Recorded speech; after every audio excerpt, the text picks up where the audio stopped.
Hey friends, it's Len here at 1A Auto. Today we're working on our 2004 Volvo XC90 and I want to show you something very basic.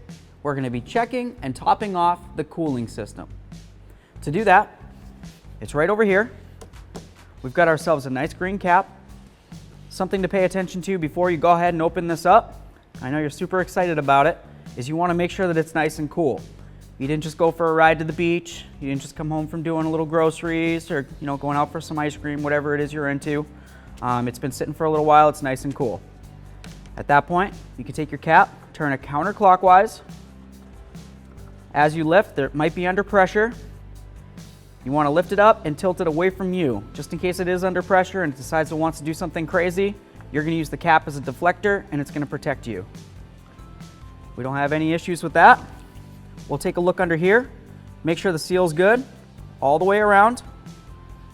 This looks good. You can also make sure that you don't see any crusties coming around. Sometimes you'll see some funny colors that are all crusted up. That just means that your cover's venting.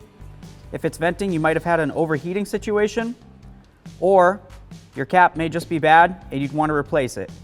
Either way, I would say start by replacing the coolant cap and moving along from there. This one looks good, so we'll set it aside. Here's your coolant reservoir.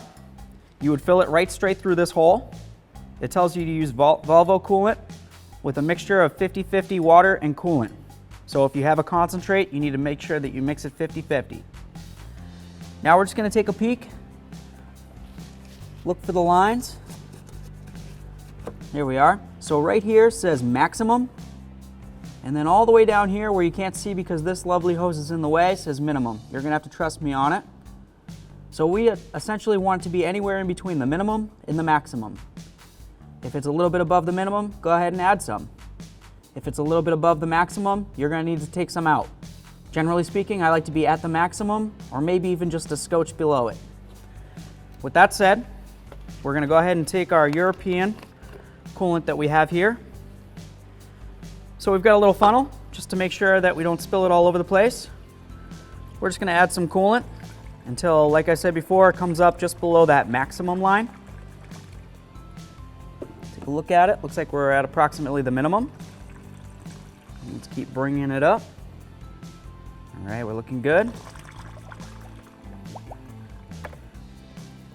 So we're just below the maximum at this point, which is perfect.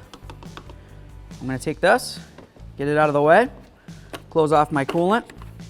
The reason why I left it a little bit below the maximum is because once the vehicle does heat up, you go for your ride, you go get your ice cream or whatever you're into, like I said before. The coolant, of course, is going to expand once it gets hot and it's going to want to come up in here. So if you have it at the maximum / above the maximum now, and then it heats up, where's it going to go? It has no place to go. We'll take our cap. We're just going to screw it back on clockwise or to the right till it's nice and snug. And then down the road we go. Easy peasy. Thanks for watching. Visit 1AAuto.com, your place for DIY auto repairs, for great parts, great service, and more content.